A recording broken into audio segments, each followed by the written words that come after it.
We're living in quite precarious times. Like what I was in my contribution in the first meeting, everything is becoming much more polarized in terms of if you look to the US where you have the Trump versus Sanders, if you look to France where really it was Mélenchon against Le Pen, obviously incredibly terrible that Le Pen has made it this far and made it to the point where she's actually challenging the presidency. But then also you have in the UK Corbyn versus May. And at the centre of all of this political fallout are questions around racism, the targeting of migrants and Muslims and refugees and so on. There has been attacks directed towards refugees, like some people mentioned earlier, the attack on Raqqa Ahmed and so on. And Muslims and attacks on Muslims and migrants have been ramped up really since the financial crisis in an attempt to provide a bit of a smokescreen over the crushing austerity of the Conservative government. Now, there's a narrative today that it's Brexit that's unleashed this torrent of racism, almost as if nothing like it had existed beforehand, and these ideas were already in people's heads, but the EU referendum provided the outlet for racists to become more confident and for these ideas and for people's true natures to be shown. And the same is said for the US election, where someone like Paul Mason, who wrote in The Guardian, saying that the ordinary American voter looked inside themselves and found a white supremacist grinning back at them. And I think these ideas are incredibly, they're not only very dismissive, but they're also very dangerous and actually provide a basis not only to ignore millions of working class people, but it also pushes them into the arms of the real racists, people like UKIP, people like Marine Le Pen and so on. And in this meeting I'll try and cover the material basis of racism, where it comes from historically, but also where the ideas come from today as well, because what the ruling class would have you believe is that these ideas are natural, that they've always existed, and that there's nothing really you can do about it. But it couldn't be further from the truth. Racism holds a material base in society. You can actually trace it right back to the transatlantic slave trade, and if you take a short trip back in time, you can actually see the creation of race alongside the emergence of capitalism. So I will go through the history of it quite a bit, but just before I look at the transatlantic slave trade, because it is absolutely crucial in the development of racism, it's important to understand how racism didn't actually exist before then, because there were slave societies. You had the slave societies of ancient Greece and Rome and so on, but they were slave societies of a different sort. They have a different way of classifying people. They had these things called barbarians and civilized, and you could be of any colour and from anywhere in the world really and be a member of either the barbarian or a civilized. And it was usually through conquest, through war, where people would be captured, civilizations would be destroyed so that Greece or Rome could essentially their empires could sprawl over the world. And regardless of whether you're from Africa or whether you're from Northern Europe, you were considered just a part of the empire. You had the potential to actually, barbarians were people who were captured through wars and people who didn't actually fit into the culture of the dominant Greek or Roman empires. But you could become civilized and you could become a part of those civilizations and take you out of that sort of slave society. It was famous that the Emperor Septimus Severus, who was an emperor of the Roman Empire, was African, but it was rarely mentioned anywhere really that he was black, because it didn't actually make any sort of difference to his rule. He was considered just as Roman as any other member of the Roman Empire. But with the development of the transatlantic slave trade, new categories had to be made. When the Europeans first landed in the Americas, it was the Spanish and Portuguese conquistadors, and after killing off the majority of the natives through, not only through war but through foreign diseases, they quickly enslaved the rest in order to try and get them to work to create these raw materials which they could send back to Europe and make a huge profit from. And for a while they were unchallenged. It was like 150 years before the British capitalists started to see this as a new venture, as somewhere where they could expand into new markets, where they could actually bring this trade and huge profits back over to Britain. And but as the interest grew and the commodities and the raw materials became more and more obvious about how much profit could be made for them, more and more businesses wanted a slice of the profit. And we can actually trace a lot of modern day businesses back to the slave trade and actually find a lot of their roots rooted in those first businesses, those first capitalists that actually went across to the New World in order to try and steal things like rubber and gum and dyes and so on. If you look at the banks and insurance companies like Lloyd's and Barclays, the Lehman Brothers, JP Morgan, all different sections of the industry which were completely founded upon the back of slave labour, completely founded on the back of the transatlantic slave trade. Barclays, for example, was called Haywood's, I think it was called Haywood's Bank. And they were one of the first ones to actually establish themselves as a way of mediating the money transfer between the different points, because at first you had the ships leaving from the UK. They would go and pick up slaves who were caught on the west coast of Africa. They would take them over to the Americas, exchange them there for the raw produce, and then they would take the raw produce back over to the UK. And at each stage they needed their money organised. They needed a sort of bottom tier, which could be organised first by Haywood's Bank and then later on by the Bank of England. But I mean, they're proud of their history as well. If you go to Liverpool, Barclays Bank in Liverpool was one of the biggest cities to have actually benefited from the slave trade in terms of shipbuilding and so on, where the raw materials came back to. But in Liverpool, on the very foundations of the bank, there are sculptures carved into the stone of African children tied up in chains with pots of gold in their hands, and on their hair they have different patterns carved into the hair to show that they were from different tribes in Africa, showing that they are absolutely aware of where it is that their businesses were found upon. But at the same time, they don't really acknowledge those roots at all. They don't even try and distance themselves from it. They just don't mention it. But there were other industrial giants as well, the American train companies, the British and American textile companies, the Connecticut cotton mill, one of the biggest cotton farms in America, ended up becoming Tiffany & Co. You know, one of the biggest and quite one of the richest businesses in America today. And the list goes on, and the basis becomes more and more transparent because it's a history which isn't even that old, really, a few hundred years, and you can trace it back to, you can trace most businesses back that far.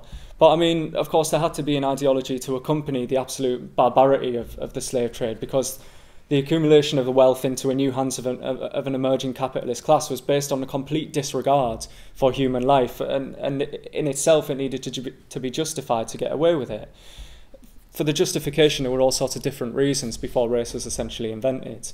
Religious reasons were batted about until the mid-16th century, when it was decided that, and this was because the majority of slaves at this point were indentured slaves from Eastern Europe, slaves who were Irish Catholics, people who owed a debt to either a landlord, a debt to society, a criminal debt, or so on. They were sent over for a period of years, usually 3 to 5 years, to work on the plantations in America. Most of them never survived that long, but there was a finite amount of them. It wasn't a long-term solution for the profits that were being made in the Americas. So this idea, I mean, they were constantly looking for different sorts of people who they could enslave, different people who could work on these plantations. But at first, this religious ideas were batted about, and there was this idea that because of the nature of the Native Americans, who at the time they called Indians, because of the nature of the Indians, they said they needed to serve someone with a more refined nature. They said that the sins that they had committed were so destructive, were so bad, that they had to serve the Europeans in order to redeem themselves. But there was resistance to this. There was resistance through every justification. And the resistance was met with clerics and missionaries who attempted to convert the natives to Christianity in hopes to save them, to win them away from the slave owners. But what usually happened was, as they travelled across from Europe to the Americas, they were usually killed on their travels. They usually mysteriously disappeared, thrown overboard, and so on, because, of course, they would provide a direct attack on the profits that were being made. But, of course, like I said, these indentured slaves, they were a finite resource to the new slave owners, the new capitalist class. And what they needed to find was actually new people to enslave, and they started to look across to Africa. And in Africa, you know, a population of about 50 million at the time, around the mid-1500s, sub-Saharan Africa had a population of around 50 million, a population that was absolutely decimated and destroyed by the historic enslavement of most people. It's estimated around 12 million people, 12 to 14 million people were captured in Africa during the slave trades. Around 11 to 13 million were transported across to the Americas, and quite a large majority of them survived, but millions of people died in that middle passage. in order to capture that many people, 25 million people were displaced. That's half the population of sub-Saharan Africa. Over a couple of hundred years, generations were completely wiped out or taken away, and African society was completely decimated. It's important to recognise that, to see how it is undeveloped since.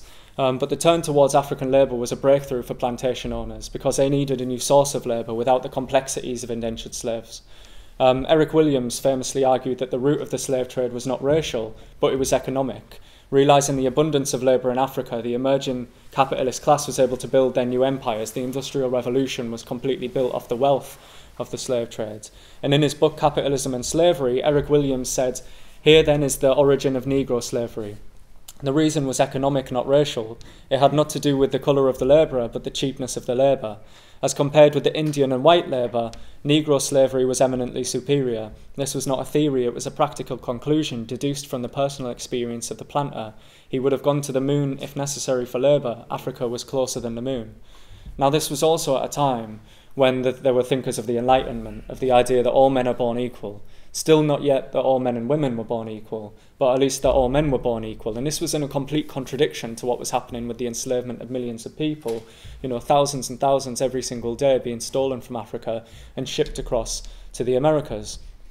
And the answer that they came up with was essentially that the people that they were capturing, that the Africans were not men, that they were considered subhuman and less than Europeans. C.L.R. James, famous Marxist historian, was able to sum this up quite well when he said the conception of dividing people by race begins with the slave trade. The thing was so shocking, so opposed to conceptions of society which religion and philosophers had, that the only justification by which humanity could face it was to divide people into races and decide that Africans were the inferior race. Now this justification meant one really important thing, and that was that you not only enslaved the people that you captured, but then it justified the enslavement of their children and their children's children. It began the legacy of institutional racism, which essentially trapped black people into only playing one position in society, the position of the slave. And therefore this form of oppression became systematic. And this was the beginning sort of existence of racism, and the development needed to justify that, and rapidly science became the basis for the new justification. There was the idea of skull size being relative to whether one race was inferior or superior or so on. If anyone's seen the film Django, where Leonardo DiCaprio plays a slave owner, it's a brilliant scene where he has a skull and he's talking about skull size and how the brain of African people is smaller and therefore inferior. But it was a legitimate scientific progression that, this was sort of at the forefront of science in the 18th century, that they were saying that skull size really mattered. And what they would do was they would pack sand into a European skull and then pour some sand into an African skull. They'd tip it out at the same time and show that less sand fell out of the African skull, and therefore there was less space for brains, and that they were, naturally inferior. They weren't as evolved as Europeans, and so on. But these ideas didn't just spring into existence; they weren't accepted straight away. Peter Fryer considers this when accounting Morgan Godwin's book, The Negro and Indian's Advocate. It was published in 1680, and it concludes, first of all, racist ideology was created by the planters and slave merchants out of avarice. Second, it was spread at first in whispers, furtively. Third, by 1680, it had become respectable enough, had gained enough strength and reputation for its propagators in England to have come into the open. And fourth, opponents of racism were as of yet few and uninfluential. And lastly, one of racism's functions was to justify the planters and merchants in their own eyes, as well as in the eyes of the rest of society. So it was a creation which over years they had to develop, they had to root into a scientific tradition, and then they had to win with wider layers of society, with respectable figures, politicians, leading people within the banking sector and so on, over to an idea that actually black people were naturally inferior and needed to serve, and they needed to be civilized by other people.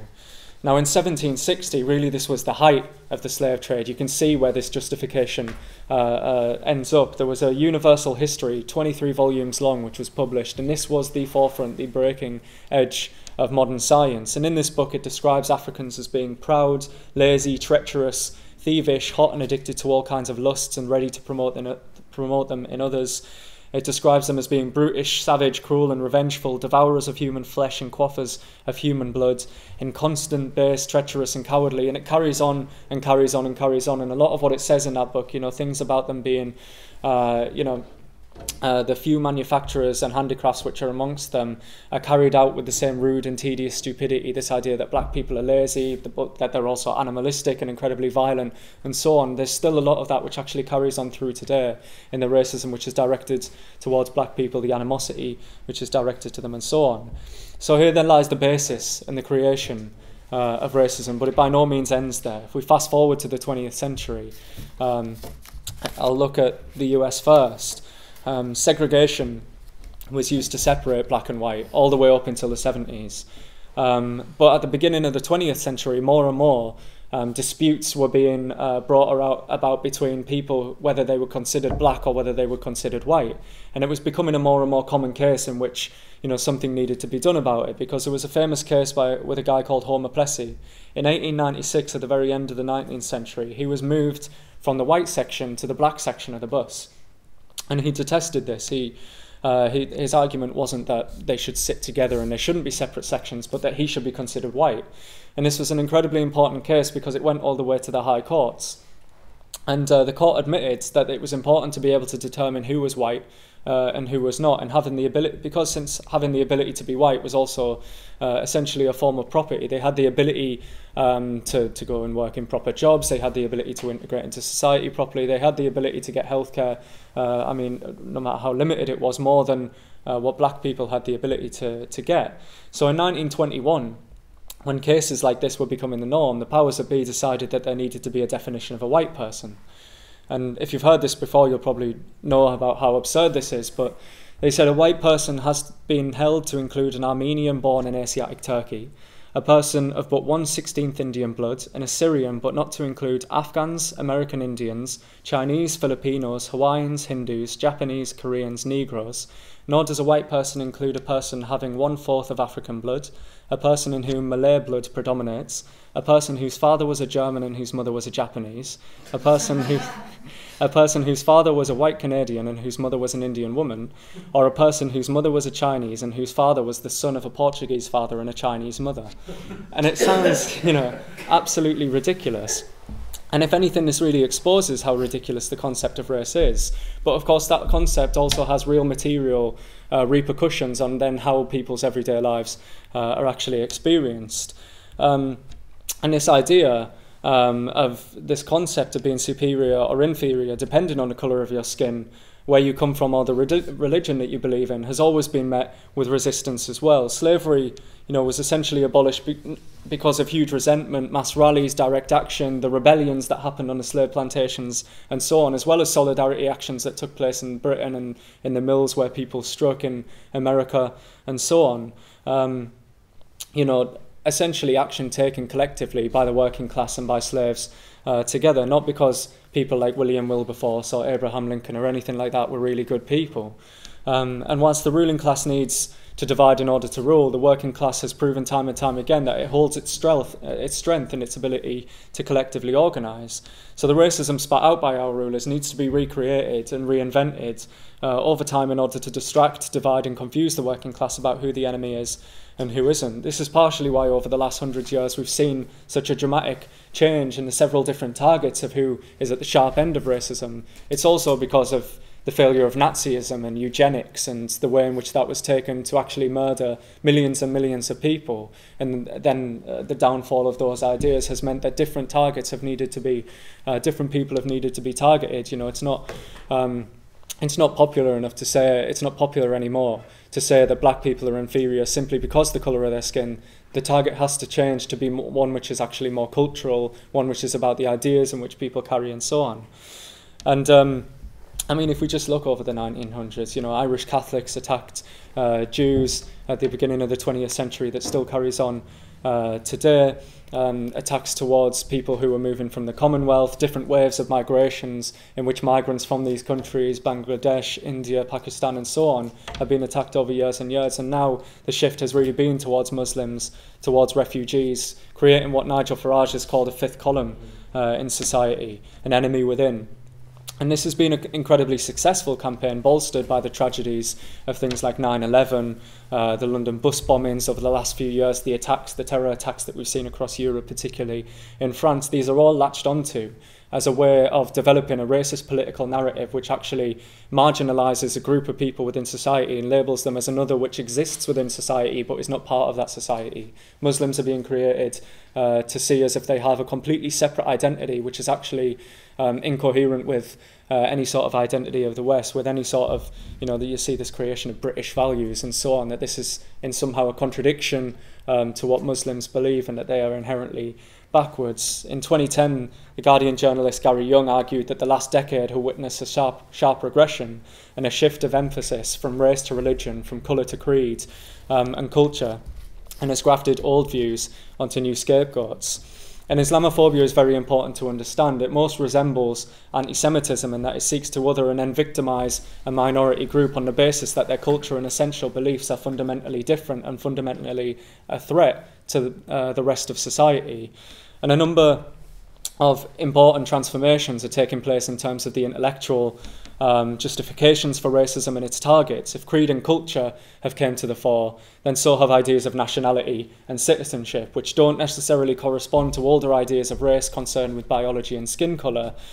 So the targets of anti-immigrant hostility are not necessarily black, and those engaged in racism towards Muslims are not automatically hostile to all of black British people.